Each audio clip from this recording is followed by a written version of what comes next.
Rewind selector. Rewind selector.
Well, hello there, everybody, and welcome to Friday night's live stream. Now, this is a special live stream that is brought to you by Manscaped. Now, if you don't know about Manscaped, the members do. They know all about Manscaped. If you're not a member, just click the join button right next to the subscription button, and you'll get in all the crazy, wacky, inside stuff that we do. I mean, seriously, we have call-in shows. It gets weird. It gets really, really weird. But so Manscaped is the male grooming partner of my show, my podcast, my streaming stuff, everything I'm doing right now. So make sure that you are checking them out. Basically, they've got a new product out there, the Weed Whacker, the nose and ear hair trimmer. Take a look in the mirror, and I guarantee you'll see hair sticking out of those holes. It's time to keep your ear and nose hair looking as nice as your clean-shaven under there, over down below. So down there, they basically, Manscaped focuses on the men grooming. So when you go to checkout, type in Smooth Fred at checkout, and you'll save 20% and get free shipping. And again, that's Smooth Fred to save 20% and free shipping at checkout. That's manscaped.com. So go check that out. So what we have today, folks, is we have a really incredible taste off. And we're getting to get a little bit of information about we're getting inside the details of the biggest private auction that has really come to date of 2020. And I think there's something like 9,000 bottles this guy has, and there's a good chunk of them that's American whiskey. And I'm helping out whiskeyauctioneer.com with their I'm helping them out with their American whiskey collection, and it is incredible. They have the entire lot of the Van Winkles. They have the Buffalo Trace Antique Collection, pretty much every one of them. They have pretty much every Buffalo Trace Experimental Collection. They have every Jack Daniel's release that matters in the last really 30 years. They've got almost everything. And so coming up, I'm talking to Joe Wilson of Whisky Auctioneer about that. Now, I also have the Van Winkle 12-year-old Lot B from 2019, and I've got the Olde St. Nick, the Lot 15, the Ancient Cask, and I've got Thomas Handy Sazerac Rye from 2019. Now that one won my best rye of 2019. Now the Van Winkle 12-year-olds, those tend to be really hit and miss for me. I've not really been, I've not had one, that's wowed me too much. But well, I've got everybody here, and before we get into the interview, let's see if we have any questions. The tasting will be coming up after the interview with Joe Wilson. Want to make sure that you all are focusing on that interview, and you can see what's coming up. We talk about counterfeiting and some of that sort of thing. So while that interview is going on, I'll be active in the chat. You guys be talking about whatever it is you're talking about. Tell me what you're drinking while you're at it. I'd love to know what you're drinking. And, we're just going to have a good old Friday night. And if you're also watching the NBA Finals, let's just hope that the NBA doesn't hand it over to the Lakers. For God's sake, I swear to God, LeBron James is being treated like he's got, that he needs to be walked around with like goose feathered pillows. I mean, they don't call him for anything, but if you touch him, like 15 fouls on you. I mean, come on, NBA, you can do better than that. So, all right, guys, let's get to the questions here before I get into the interview that was pre-recorded, and it is going to be awesome. You're going to love it. I promise you that. So we got Mash and Drum in the house. What is up, Jason? How you doing, my man? You doing all right? I love it. Clay Bush is in the house. Clay is my manager. He's making all the stuff happen for me. Joe Roadtruck says, "Smooth Fred, the smooth criminal."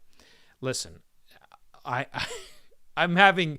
I think you all are having more fun with that Smooth Fred. I get a little flustered with it, but go to manscaped.com for Smooth Fred. And seriously, it helps the show. It helps me. So if you can do it and you're in the market for that, I'd appreciate it. Let's see what we got going on here. We were talking about Brian Setzer earlier. I was listening to him prior to the show. Yeah, I think you're right, you all. I got to say that I'm really a big fan of him. And maybe that would be, I think that would be a good guest for the show. Let's see. We did have a question come in. Rob asked how I am. You know what? It's been a pretty good week, pretty good day. I just did an interview with Scott Kirkland from the Crystal Method. He's like an EDM god, and wow, that was awesome. I do agree with Jason from Mash and Drum, who says Michael Jordan is the GOAT. I don't think it's even a contest. Michael Jordan is far better than LeBron James for multiple reasons. For one, Michael Jordan's numbers are on par with numbers of today, and he didn't have every foul called in his favor. Like he got checked, And yeah, Joe Road Truck, have you tried release 3 of Barrel 15 yet? No, I have not had it yet. I have not. Kurt says, thought you weren't going to talk politics, Fred. Kurt, that's a good point. I'm not talking politics. I'm talking drama in the NBA, and Michael Jordan's far better, and LeBron James, not overrated. He's a great player, but he gets a lot of calls his way. Rob says, glad to hear. Girlfriend's out of town. Let's girlfriend's out of town. So we got to give the applause button for Rob here. And maybe Rob needs a little bit more, a little DJ action. So Rob, you just take that whiskey and you sip it down, and you just have yourself a good weekend now that the girlfriend's out of town. Hopefully you keep the house clean and don't get in too much trouble. But I agree with high five. Super teams ruin the NBA. I kind of agree with that one. But then again, when did super teams begin? I think that's a question that we have to ask ourselves. All right, everybody. We need to get to it here pretty quickly. But Jason Day says, can you imagine LeBron playing against the Detroit Bad Boys? Oh, boy. I think LeBron would have gotten bloodied up by the Detroit Bad Boys. I do. And honestly, they were so bad, I think they would have met him outside with a crowbar. You know, they were rough. They were real. They were tough. But anyway, so that makes for a great segue. We're going to go across the pond and interview Joe from Whisky Auctioneer. And Whisky Auctioneer is actually in the chat tonight. So if you have any questions for Whisky Auctioneer about the process of the auction or how to get one of these bottles, you can go to Whisky Auctioneer with noe.com to go take a look at the list at the moment. And, they're in the chat tonight, and they're going for it. Whiskey Decisions asked me, what am I buying off the auction? I'm actually going to be bidding on the Ancient Age stuff that's on the auction, and I'm going to try. I don't think I can afford it, but I'm gonna do my damnedest to get the Mikter's 25-year-old rye from 2014. I'm going to do my damnedest to get that. Going to do my damnedest. All right, everybody. Here we go.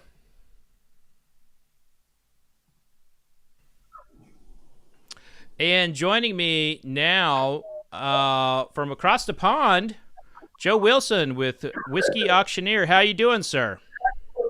I'm good, thank you. Thank you for having me. Well, I tell you what, we take a look at that list of American whiskey that you got your hands on. Holy crap! Yeah. That's like every allocated whiskey of the last 30 years almost. Yeah, it's incredible. When we first got wind of the collection in its entirety, it's over 9,000 bottles of Scotch whiskey. There's blends. There's nearly 2,000 miniatures in there as well. So it took a long time to really drill into the collection and see all the different components of it. But as we started to uncover the bourbon and the American whiskey, it was as impressive as the collection is as a whole. This was really one of the segments that stood out as being, particularly impressive. And it's the collector himself has described it as the heart and soul of the collection. And it's, when you look down the list, it's clear to see why. Yeah. Now, when you come across a list like this, or when you get a collector, how does that work? Do they just automatically want to work with you? Do you have to compete with other houses, or how does the process of getting a collection work?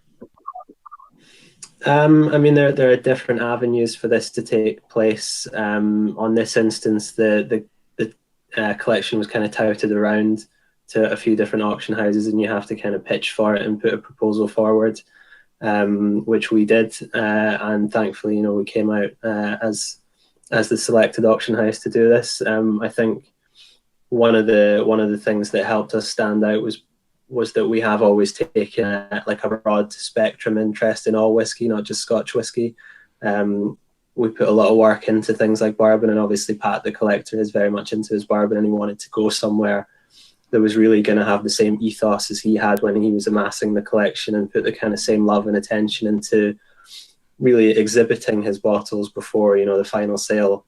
And I think, you know, we've put together the catalogue for the auction, and it's gone live today with, you know, the lot descriptions and things, and a lot of work has gone into it. And I think he's very happy, and we're very happy, and we're excited to see how people engage with it. And the other thing too is, like, he said that he actually has a lot of open bottles, because, like, as somebody who, like, loves to consume whiskey, and I love talking about, and I love the history, I'm always like, I always see people with full bottles. I'm like, why haven't you cracked that open, you know, with the buddy yet? And he said in one of the quotes that you guys put out that he actually has a lot of open bottles. Yeah, absolutely. It's always you always wonder when you see collections of this size, you know, to what extent it's an investment, or, you know, like a labor of love. And when you talk to him, you really see that this collection wasn't really built for the end goal of auctioning it in the way that this is being done. I think the end goal initially was to open a bar and have all the bottles on display.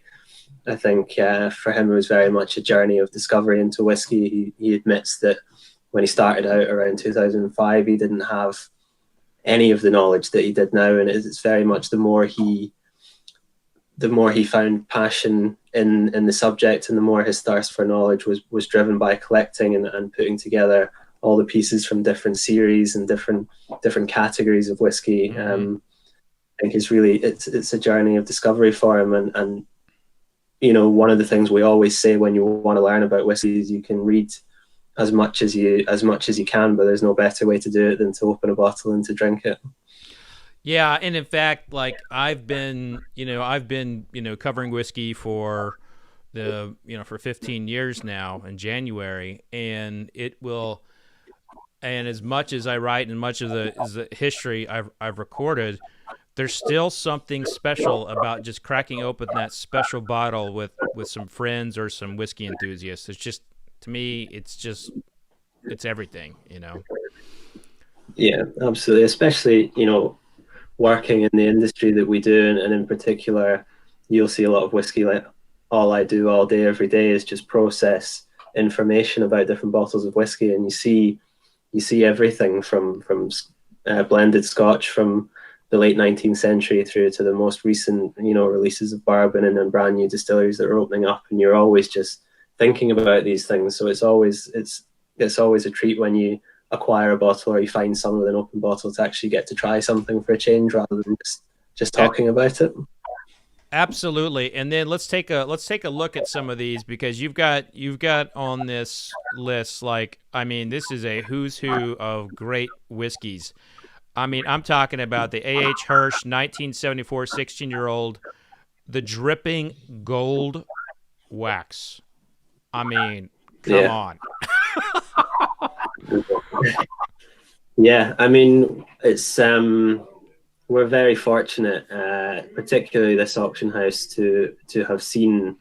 We get to see a lot of these incredibly rare bottles. So we've had the dripping gold wax in a couple of times, and we've had the old kind of squat bottles. We've had the 15, the 19, the 18-year-old Hirschen as well. So, you know, you never get jaded. You're always surprised, and you're always excited to see these, like, incredible bottles come through the door. And with Pat's collection, to have so many of them in an auction at any one time, you know, it's a real privilege to work with.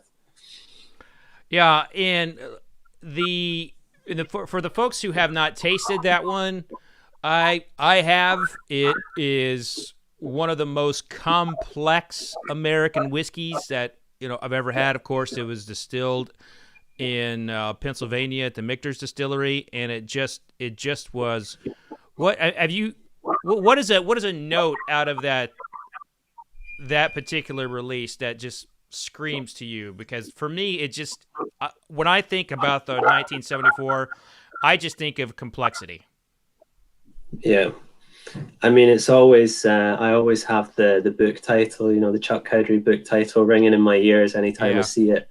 It's the best bourbon you'll never taste, and it has it's a bittersweet one for me, that, because about 2 weeks after I read the book for the first time, I was down in Glasgow, which is the biggest city in Scotland, visiting one of my friends in a bar. And I've been in that bar over 100 times in my life, and I'd never noticed it before, but I was casting my eye around, and on the top of the gantry, they had a bottle of the gold foil Hirsch Reserve. And, I'd just read the book. I'd been thinking a lot about this whiskey, and, you're thinking you're never going to try it. It sounds incredible. And then all of a sudden, there it is. But at the time I was living up here in Perth, and I had my car with me, so I couldn't try it. And I just remember I had this cold feeling of chills, and my heart was in my throat, and all I could think about was when I was next going to be able to get down to try it. And I was looking at the bottle on the gantry, and there can't have been more than kind of 25, 30 mils left in it. And I was just thinking, if somebody gets to this before me and I don't get to try it and I've missed out, it's going to be the worst feeling in the world. And I was thinking, sleepless nights all week, couldn't sleep thinking about it. Should I just get the train down after work one day to try it, just have one whiskey and come home? And thankfully I didn't, because when I did go down on the Saturday, I was informed by the bar staff that it was the owner's private bottle and it wasn't for sale. So I'd gone all the way down there. I even had the book under my arm. I was going to take what in hindsight is a particularly embarrassing Instagram post with a picture of the book and the draft. It's the best bourbon you'll ever try. And then ironically, I didn't get to try it, and I was taunted by the book title the whole way home. But thankfully, the owner was very gracious. I've been in that bar a lot of times. I know him to speak to, and he very graciously did let me try it a couple of weeks later. And it's a sensational bourbon. That's awesome. I love that story. And going through this list, you've got you got a lot of Van Winkles, you got a lot of Buffalo Trace Antique Collection, you got a lot of Blantons. I mean, it's really stocked, but I think there's also a lot of value in here. Like, I think folks just assume something in here with like the Hirsch which is going to draw stupid money. And the Van Winkles, especially the 1974 exports, are going to go crazy. But I mean, I'm eyeballing these like ancient age releases from the 90s. I mean, that's some really great whiskey, and I think people would be surprised that they may actually be able to afford those. Yeah, absolutely. And it's I think when you do look at this collection, it's not by any stretch of the imagination an encyclopedic history for bourbon. That there are brands that you would expect to be there, like Wild Turkey and Maker's Mark, that are not really represented, but it's very much it's a real precise cross section of the kind of collectible bourbon market, particularly as it pertains to what we do over here. And I think it sounds like a strange thing to say, but I think living in Europe is a really good location to be able to build up a collection like this, because you had so many of these brands that were exported to Europe and Japan in the kind of 80s and 90s, when maybe the American market wasn't feeling bourbon as much as it is now. In particular, we have sellers from all over the world, so you're getting old bottles of Four Roses, I.W. Harper that were never available in America, and it's a great opportunity for people anywhere in the world to collect these bottles. So it's always what we try and do when we get the bottles in, is to give as much historical context to them as possible. And if people do read the descriptions, they'll find out a bit of the background and find out what makes these rare. And then something like one of these ancient age bottles that on the face of it might not look like much aesthetically. There's a lot of history in there, so hopefully people do take the opportunity to have a browse, and you might be surprised by what comes up. Yeah, and again, like, it is crazy like how you could get all this massive amount of incredible bourbon in Europe that you couldn't get here. But it's also the same story for Scotch. You come to Kentucky and you go to a Total Wine here, and you'll see Glencairn 20-year-old sitting on the shelf, which, in London, good luck finding that one. So you do, it's kind of crazy how that works out. So if you're a Scotch drinker, Kentucky is a great place to shop. But I'm looking at this list and I'm thinking to myself, you mentioned that it's not necessarily a historical one, but I see some things in here that are actually really, really historic. The Buffalo Trace and Experimental Collection. You cannot Yeah. get these. Like even when they came out, you couldn't get them. And like like if you were someone who really covets experimentation and you like to take a look at what is going on with different creation styles, I mean, you have an entire. I mean, you're only missing a few of the experimental collection, but I mean, good lord, you got the 18-year-old Zinfandel, you got the French oak, the fine grain oak, the number 7 heavy char, which the number 7 heavy char to me is one of the most fascinating stories in experimentation, because they charred that barrel to basically to the point where it had like maybe it was about to fall apart, and they kept whiskey in there. So if you like the taste of oak and char, that's like going to be the best whiskey you might ever get. So I look at that as like if I'm a collector, I'm looking at maybe buying that entire experimental collection. Now you've got a lot of lots in here that you group them together, and it represents the entire category. Is there a set or a lot that, as a buyer, that you would be really excited about going after? Yeah, I think the experimental collection is incredible. We've seen a few examples of these kind of drip through our regular auctions over the years, but I've never had so many in the building at any one time. And it's obviously Buffalo Trace is a distillery with immense capacity for production and storage, so they're able to engage in these experiments. But even I, when I was going through the list, was shocked at just how many different things they've been able to do. The thing like experiments with infrared light and all these different casks, and if anything, it's the earliest ones, these kind of wine cask ones, that are the most interesting for me, because I see parallels between them and Scottish distilleries here, like Bruichladdich and Tullibardine, where new ownership came in and immediately put all the casks, re-racked all the casks into wine rasks because they didn't like what was in the spirit that was in the cask before they took over. And I have this kind of nice image of Sazerac coming in at Buffalo Trace in 1992 and not being impressed by any of the casks and just putting everything into wine the same way they did here in Scotland. So that's a nice similarity for me. I think in terms of kind of collected series, I think that the standout for me is the Very Old St Nick. I know that Pat has said that was really the genesis of his love for bourbon, was finding a bottle of Very Old St Nick in a little liquor store in Japan in 2005. And, that's probably the perfect time to have got into kind of collecting those, because in all the years since, that's just exploded in value and rarity. And it's a really nice story. And, we do see these occasionally as well, but to have so many in at once, and in particular the early Van Winkle bottlings, I never thought I would see one, and to have two here at the same time is, such a pleasure. And it's really exciting to see how they'll get on at the auction as well.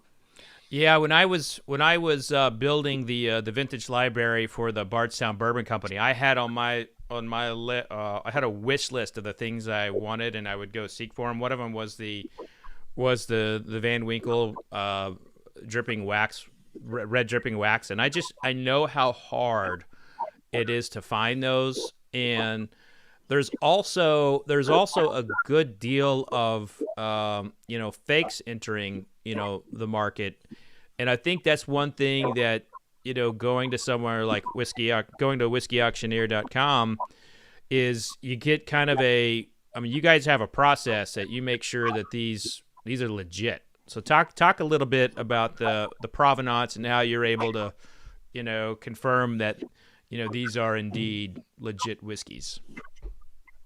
Yeah, so something that we take incredibly seriously.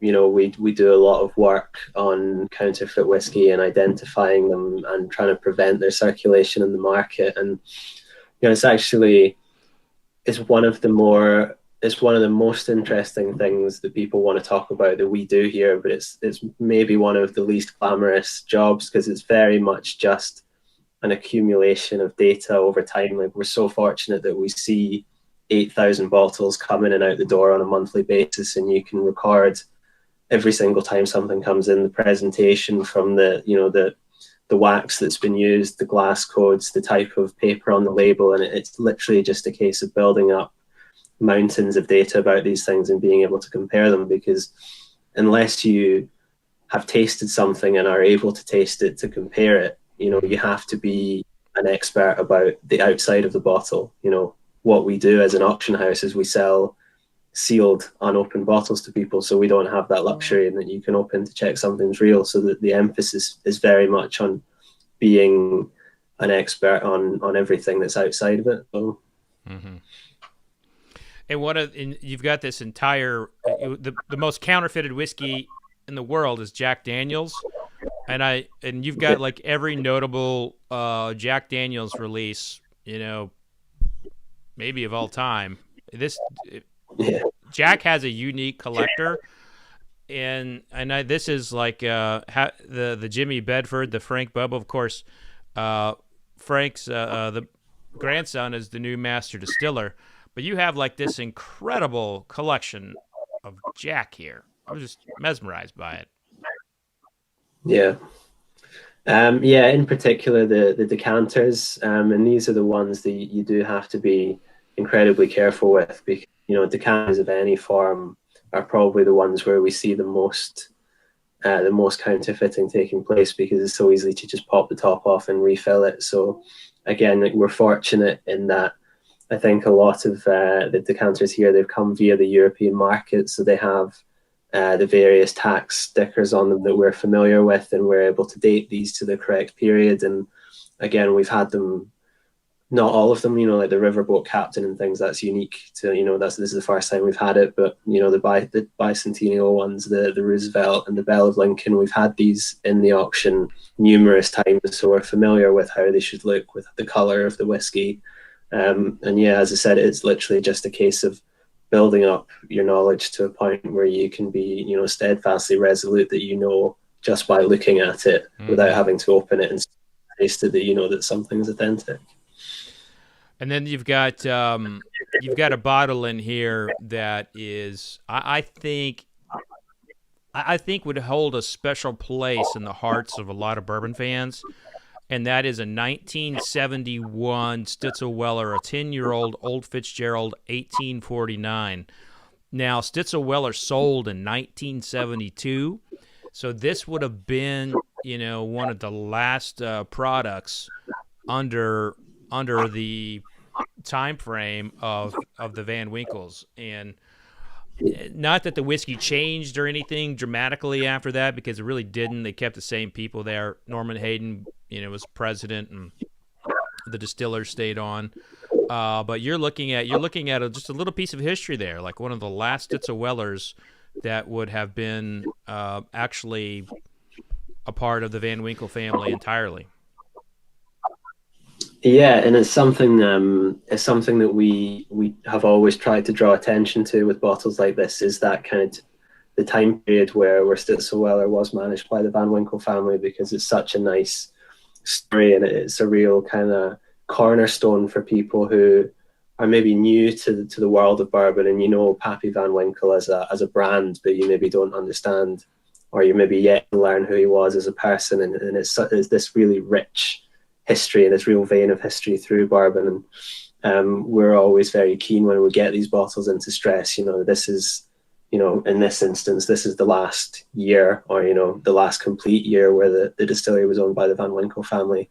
Yeah. And in particular, you have the same, we try and draw attention to the ones that were bottled, you know, in the early 60s when it was still Pappy himself that was in charge, things like that. It's all about, we really take, I mean, I was saying this to someone the other day, as much as this is an auction, I very much treat it like an exhibition of whiskey that runs for 10 days, and then there's the option to buy everything at the end. And it's really important to me that we interpret all of these bottles correctly as the historical artifacts that they are, before, you know, they disappear off into the bunkers of whichever collector is lucky enough to win it at the end. Yeah. Well, I mean, I'm curious, like this whole lot just is just nuts. I mean, I'm going. There's everything in here. Like you said, there's not a huge representation of Turkey, Maker's Mark. I think Four Roses is not really represented in here either. But like, just even something like the Pikesville Rye from 2015. I mean, that's a bottle that. So when that one would have came out, that would have been So Heaven Hill was having their whiskey distilled by Brown-Forman after the fire. And this would have been one of those. So this would have been actually distilled at Brown-Forman, and it would have been like kind of at their cutoff. So this is another one of those bottles that, if there's a little bit of a historic connection to it. Just so much great stuff here. I mean, this was very much the catalyst for why I got interested in bourbon in the first place. Was very much this attitude that every auction is an exhibition first, and then at the end there's a sale. That I wanted to ensure that we gave the most accurate representation of every bottle that we possibly could, and it struck me when I first arrived at the company, that bourbon was an area that we could really improve on, and it can be very complicated, and there's a lot to drill into, and every single bottle that you get is almost like a Rubik's Cube that you have to solve to dig in behind the label and the brand, and things like, having a knowledge of that period between the old Bardstown distillery burning down and Heaven Hill acquiring Bernheim. You have this whole batch of Heaven Hill bottlings that there's that little wrinkle of extra trivia that goes in, and it's, something that always excites me to try and make sure that we put the due diligence and care into describing every bottle as accurately as we can. Absolutely. And by the way, the bourbon distillers do not make it easy for us, folks. They try to, bury the information as much as they can. Yeah, it's almost like you view it as a challenge almost. You pick up the gauntlet and you're like, right, I'm gonna find out what is really going on here, because it's easy enough to just say, here's a brand of bourbon. Unfortunately, the origin of the whiskey is undisclosed, and we don't know much more about it other than some corporate website with some marketing bump on it. And you view it very much as a personal crusade to get in behind these and make sure that you are the people with the whiskey knowledge, conveying that to other people, because you want to be as accurate as you can when you're selling these at auction. Yeah. Now I'm going to be tasting these the Van Winkle 12-year-old Lot B, the Very Old St. Nick, Lot 15, the Ancient Cask, and the Thomas Handy Sazerac Rye 2019, which, by the way, that won my best rye last year. So I'm going to be tasting those three later, and I know you tasted them beforehand. We're in completely different time zones, so we couldn't sync it up, and that happens sometimes. But so give me your breakdown of those three whiskeys. I need to admit I haven't actually had a chance to try them. I had another filming commitment to do this morning, and okay. Time is running. I'm a little bit I'm too close to the proximity that I need to drive 50 miles back to Edinburgh now. So I got it. Well, don't feel bad. I got it. I got us covered. I'll taste it, and these are, the Van Winkle Lot B is kind of hit and miss. Sometimes it's really, really good. Sometimes it's just kind of okay. But it has the Van Winkle name, so it always sells. So you don't have to worry about that. But the Very Old St. Nick series, kind of like you were saying, I mean, that was some really special bourbon that they were bottling there at Willett or KBD. Incredible stuff. Yeah, I think the Lot 15, it's such an enigmatic brand that it's difficult to kind of pinpoint exactly the timeline when all these releases came out, but I'm assuming Lot 15 was one of the later KBD bottlings. I've heard Marcy Palatella discussing these, and she said that increasingly KBD didn't have the aged barrels that they needed, so you kind of expect these non-age statement brands to come in towards the end before they eventually depart. I think to California to that. Yeah, and it's kind of like and the thing is like Evan Colsveen has like this like incredible palate. Drew follows that, and anything from there, especially when they were mingling the stocks they were acquiring from other places. I have a confidence in it, and then when you talk about the the Thomas Handy I'll be tasting later. I mean, that was, I think that was I think it was better than this year's Handy. The 2019 Handy was really, really special for me. It was my best rye last year, and it definitely had a shot to win my best whiskey. But definitely some things I'm looking forward to tasting. And they had the Handy on a bar in London. I was down there for my birthday in March, just before we had our COVID lockdown here. And I saw it on the bar, and my friend offered to get it for me. So I had the opportunity to try it there, but then in a kind of misplaced fit of generosity, he had the bartender make an old fashioned with it instead. So he ended up having to pay for 2.5 measures of it. Wow. And I didn't get to try it. It was very nice, but I think he got a bit of a fright when he saw the bar bill at the end. I didn't have the heart to ask him for another one. So. And I guess in that same kind of line of rye, the one rye in here that I'll be watching very closely is the Mikter's 25-year-old. To date, the Mikter's 25-year-old rye is the best rye I've ever tasted. All right. So, hoping I can get it. Yeah, absolutely. Is that is that presumed to be a similar stock to the kind of old ryes that went into the Sazerac 18s, that kind of cream of Kentucky rye as it's referred to? So those older ryes from Mikter's is one of those companies that when they were sourcing whiskey, which this is the 2014 bottle, and at that age they would not tell you where it's from, getting information out of them is not the easiest. Like they don't really disclose a lot about their whiskeys. Now I expect that to change as we see their whiskey that they're distilling come out on the market more. But Mikter's Mikter's used to be, bottled at Willett. They used to have that's where things used to get bottled there. And then they had a contract distillation program with Brown-Forman. And this is not things, these are things that are in my books and all that, but they don't really talk about them either side. And when, if you think about like all the stocks that Willett had prior to 2014, I mean, and the amount of people who are actually distilling rye, I mean, there was not a lot of people distilling rye, especially that could be that old. In the 90s and the 80s, I mean, they were distilling rye maybe once a year, maybe once a month. But the people who were doing it were Wild Turkey. You would have Jim Beam do it some, and Heaven Hill a little bit. So there was not a lot of rye being distilled. So if you see Kentucky on the label, there's just a handful of places that it could have been originally from.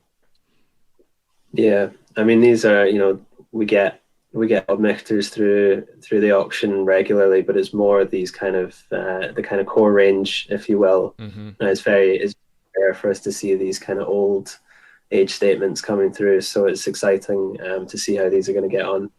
Yeah, I think Michter's, when you take a look at like old whiskey has a tendency to get really like over oaked, in American whiskey because of the new charred oak barrel. So I'm always like, I'm never a fan of like the 27-year-olds. The Redemption 37-year-old that came out, I thought tasted like licking a fence post. It was so disgusting. And then you had people who've done like 40-year-old stuff, and then they rectify it with like sherry, and it's because you can't pull it off. But for some reason, Michter's is like they do such a good job of getting barrels that just kind of don't get over oaked. I don't know how they did it back then, but those barrels there that for the 25 and the 20-year-old bourbon were never over oaked at all. They were always just they were damn near perfect. So yeah, I think it's very much it's testament to the quality of these whiskies, because you did have that period where as we talked about before, there was so much information about these bourbons hidden behind branding, and after was it Templeton Rye was like the first one that kicked this off, and then there was so much suspicion and mistrust, obviously, with Mikter's being an established brand, particularly with that connection to the Hirsch Reserve. Like, they were really up against it to kind of prove that it was more than just a flashy and then kind of borrowed heritage. And, you know, it is testament to the selection of the casks and the blending of the whiskey. You know, the some of the stuff is really, really. And I'll say Michter's, like, especially early on, they got a really bad rap. And, you know, and I wrote very critical about them in that time frame, 2010 to 2014, especially. You know, in that they were kind of lumped in that source whiskey market, but they always had a plan to kind of get out of that. And they had owned and it was also like a historic Pennsylvania brand. And there was a lot of people in Pennsylvania who didn't want to let go. And you saw that. You saw the passion people had for Michter's. And they didn't think too kindly of it being a Kentucky product. But I think what Chatham has done with that brand has been really remarkable, and, you know, bringing it, you know, basically from like from nothing to something that is one of the most highly sought after, high end, you know, luxury products in the spirits market. So it's been pretty incredible to see what they've done. Yeah. Well, I know you got that long drive coming up, so I don't want to tempt you too much more about whiskey talk, because, you know, I see all those bottles behind you. Yeah, I picked out your top 5 that you sent through to Ailey. I wasn't sure if you wanted me to use them as props. Yeah, crack them out. Let's pull them out and let's talk about each one of them. Okay, so there's your dripping gold wax. Yeah, we saw that. We talked about that a little bit. Yeah. We've covered most of them. We've got the 71 bottled 1849 here as well. There's one of the KBD bottlings, a very old St Nick, a red. It's got red wax on it. If it was dripping, the drips have snapped off in the passage of time, unfortunately. Well, you know, Maker's Mark, you know, basically sent the lawyers after Julian on the dripping red wax. So they Makers, if they see the drip, they're coming after you. Yeah, I heard that. When I first started to into learning about and researching bourbon, I read a lot of old forum posts on, you know, like straightbourbon.com and things like that, and I uncovered a thread that Julian had commented in, and you kind of got a sense for almost a sort of mischievousness on his part, where he kind of admitted that he got away with it for a long time because Maker's Mark had the trademark in America, but whenever he was sending something off to Japan, he would stick the dripping red wax on because he could get away with it there because it wasn't quite illegal yet. But yeah, it does sound like they got to grip that pretty quickly. So yeah, they'll get you if you do the wax. So one other bottle there, the 2003 George T Stag. I see that. Now this is one of my favorite all-time stags. It made my list for best bourbons of the century so far, and it's I just love that one. I think that's also a historic bottle in the sense that it presented the fact that cask strength bourbon can be pretty dadgum amazing, and you can sip it versus, you know, adding water to it. So what an incredible collection. Thanks for bringing that forward. How can everybody find you on the social media world? In social media, we're on Twitter, Instagram, Facebook. Just search for Whisky Auctioneer, you'll find us. If you go to our website, which you can see below me just now, all the links will be on there. You know, we have dedicated content for different channels, so you'll be able to find everything there. And of course, that's whiskey without an E, whiskeyauctioneer.com. Well, Joe, thank you so much for coming on. I'm excited to see how this goes and to see what I'm able to buy myself. Yeah, well, thank you for having me. It's a pleasure. Absolutely. Cheers, my friend. Thank you. And so that was the interview with Joe Wilson of Whisky Auctioneer.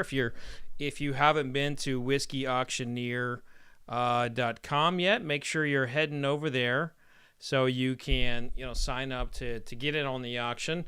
A lot of people were asking about what it is I would like to bid on. I'm going to probably be focusing a lot on that ancient age because I know that's probably going to follow my price range. It's probably going to be under $1,000. It should be. If it goes over that, I'd probably be out. But it's great whiskey. And, the Mikter's 25-year-old, someone put it in the comments that it's already at $7,000. So I might be out already.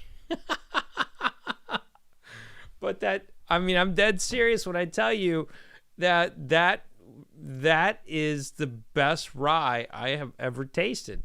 Now, there's a lot that kind of come in that second for a conversation. And I'm actually spoiling one of my shows coming up here soon, which are the best ryes of the century so far. Oh, I just revealed my number one, which was the Mikter's 25-year-old. But it was specifically a single barrel that is in my house. So, yeah, that was so good. So I do have some things to taste here. We're going to start with well, you know what? I was going to start with the Thomas Handy. But, yeah, I don't know. Matthew Gore says, maybe Booker's Rye is number 2? Oof, maybe. So I'm going to taste the Van Winkle 12-year Lot B 2019. All right, so that is going to be our tasting for right now. I'm going to move this over here. Yes, thank you. Look at these graphics. They just kind of move on their own. It's great. This is one where, these tend to be really, when people try to get the Van Winkles, this tends to be one that people often get because there's a lot more of this, which ironically I tend to like the 10-year-old more than the 12-year-old.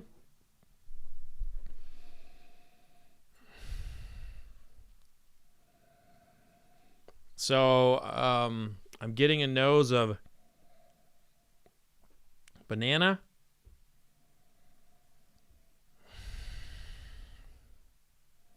honey, caramelized sorghum,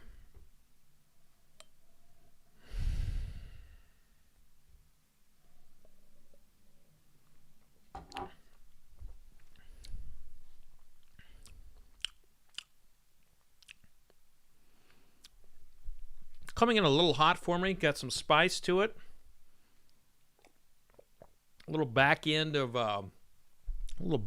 caramel. I don't typically get a lot of spice out of the Van Winkle line, and I do admit I did not have last year's. I do not recall having last year's Lot B, although it was on my San Francisco panel. It did not necessarily fare well.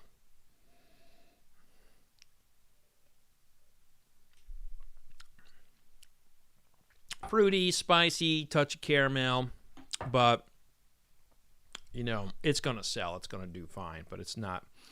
The Van Winkle 12-year-old Lot B has never been a wow factor for me.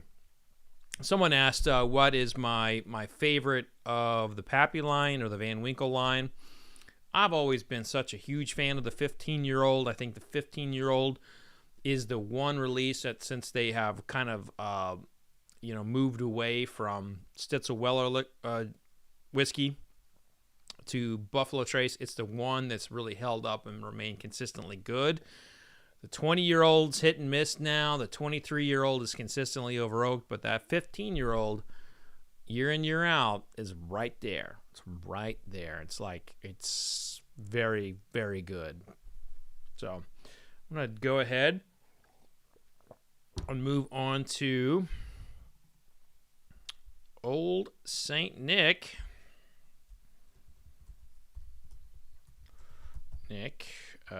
Lot 15. And I believe this came out in 2014, 13-ish. So this is fairly recent.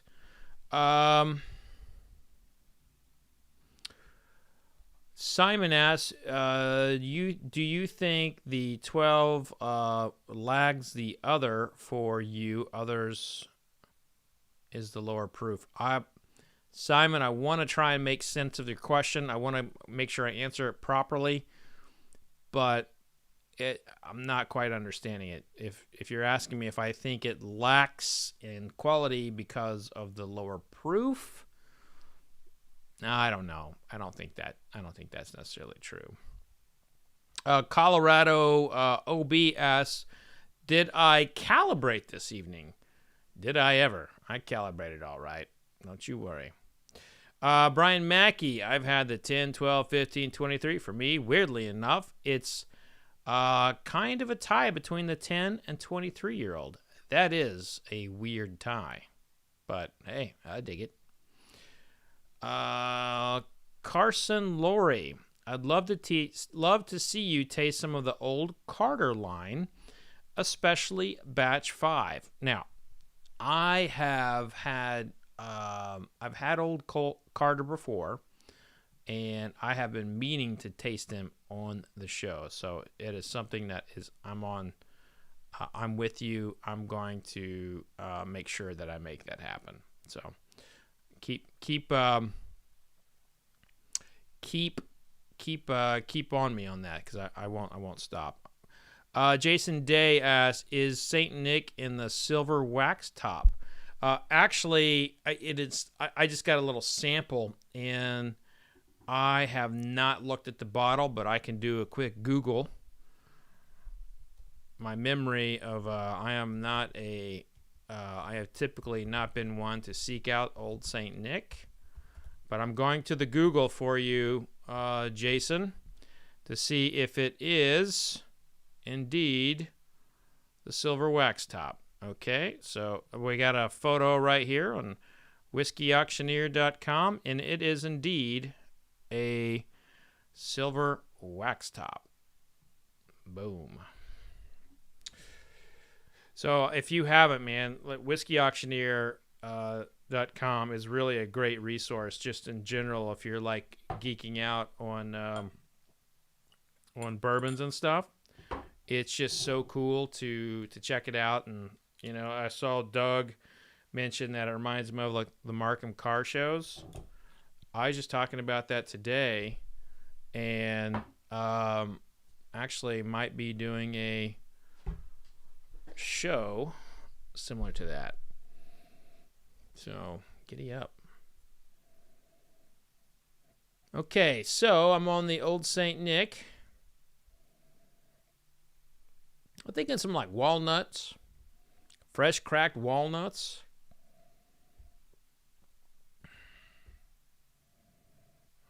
Some pastries coming out of the oven.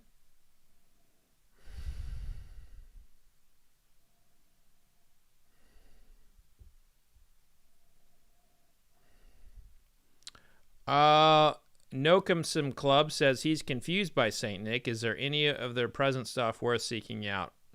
The rye. I did mention that I don't seek this one out. I don't buy it. I see it all the time. I've had it many times. But it's not one that I'm chasing. And it's not one that I'm getting all giddy about, if you will. I also know a lot of, inside baseball. Edward Fulmer asks, how does the Smooth Ambler Cask Strength Rye tickle your fancy? Well, it depends on which one you're talking about. If you're talking about the latest one, I don't think I've had it. I know it's in the office somewhere, but I have not had it. Rob asks, have you had the Rare Perfection 14 year? My dad's a big Canadian whiskey guy and just picked up a bottle for his birthday. That's awesome. I have not had that, but I am on a little bit of a Canadian whiskey kick. And I'm really digging a lot of these ryes that are coming out of Canada. You just cannot beat that quality coming out of our Alberta right now. So good.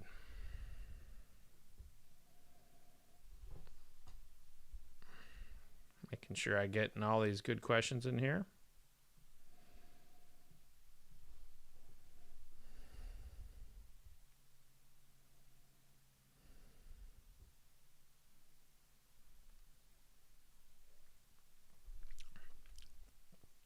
You know what? That's pretty good. And it's pretty darn good. It's coming in, those walnuts, like the really sharp walnut note, and then kind of like a pie feeling, like a pecan pie feeling, a little fried pie crust, and then on the back end some cinnamon. I do find that the short finish is not holding up to is not necessarily holding up to like what it is on the flavor. So if you're not someone who's like really focused on the finish, then you might really dig this. But it kind of leans toward a lot of nutty notes and some pastry notes. But I mean, it's tasty. It's really tasty. And just a little back end of spice on the baking spice end. I really dig that. So, yeah. Look, I'm all about folks. I'm all about folks trying everything for themselves. And I know Old St. Nick's is on the higher side, and I think that's probably why I am not as enthusiastic about it. Because when I see Old St. Nick, it's usually behind like a locked cabinet or something. So, I'm just really not that excited to spend that kind of money right now. So, okay, here we go to the handy. Now, this is a treat. Now, here's a story. I had a full bottle of handy. Let me tell you what I did with that full bottle of handy. I sent the entire bottle to Killer Mike. And I was like so excited, that I booked Killer Mike. I instead of sending him samples like I did a lot of other people, I sent him full bottles, and I think I don't regret it. But we ended up only drinking the Uncle Nearest and the Johnny Walker Blue. It was a really beautiful conversation. But I think someone in his posse drank all the handy and the Doc Swansons that I sent him. I sent him some good stuff. And now I'm going to go ahead and put on here Thomas Handy.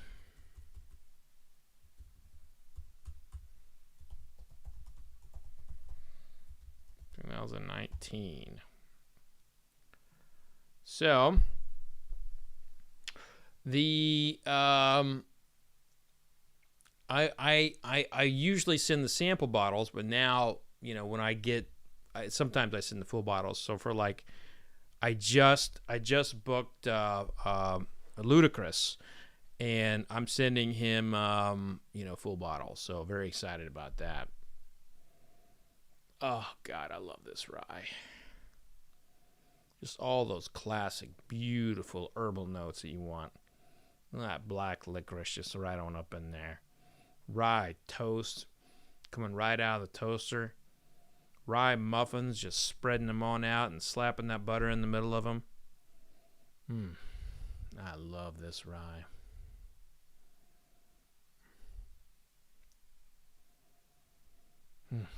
This is so much better.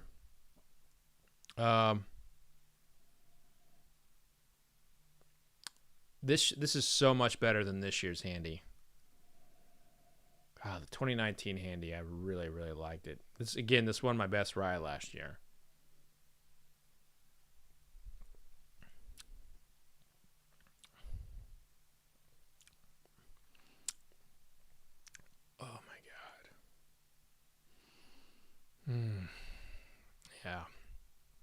of all the three things I've tasted here, I mean, it's not even close to me. The Thomas Handy Rye is just right up on my palate, just zinging on along, just giving me all kinds of spice and just It's a shame. I only got that little bit, though. Let's see if I can pour a little bit out of it. My goodness. That is so good. Yeah, I mean, it's a complex rye. It's got a lot going on in it. But I mean, you have to like rye. You know, if you don't like rye, if you have an expectation of sweet, you're not going to like this. This is and it's not necessarily spicy. It's herbally and savory, you know?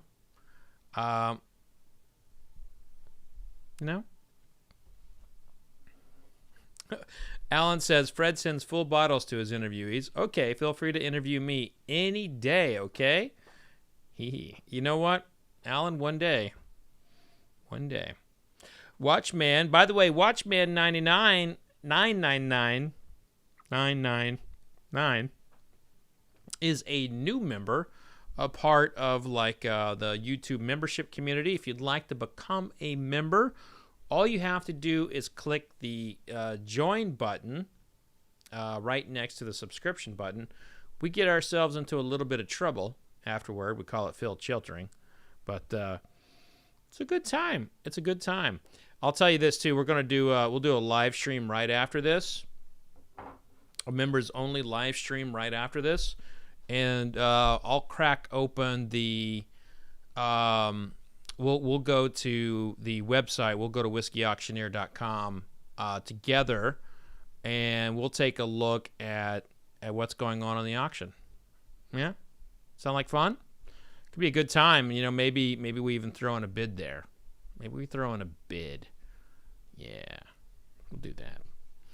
So I just really enjoy the handy out of this, and there's a lot of handies. The handy's usually really, really good, but I thought last year's was I thought it was great. I mean, it didn't win my whiskey of the year. I think it placed in the top 10, but you know, that was I think we definitely learned how not to do an American whiskey tasting of the year last year. So I will not be doing it like that again. So crazy. But anyway, everybody, here we go. I am going to follow Chris's advice and say never bid while drinking. That's a good one, Chris. I have never bid while I was drinking. Ever. I am a good, sober bidder. I have never done it while I was drinking. Sorry, Chris, but I think those rules are about to be broken tonight. So, again, a big thanks out to Joe for joining me from Whisky Auctioneer. That was a great time. I hope you all got to learn a little bit about that company and have a little bit more appreciation for what goes into like setting up an auction like this, and to kind of like really be mesmerized by the bottles that are coming through, and to have a little bit of have an assurance that they're legit. You know, we all are all kind of scrumming in the secondary markets from time to time, and you know, you never know. So that is going to do it for this live stream. I will see the members in a members only live stream. Be going to the community page to see that link. And if you'd like to become a member, all you got to do is click the join button right next to the subscription button, because that is where it all happens. So I will see you guys in the members only. And for those who are not going to come over there, thank you so much for joining.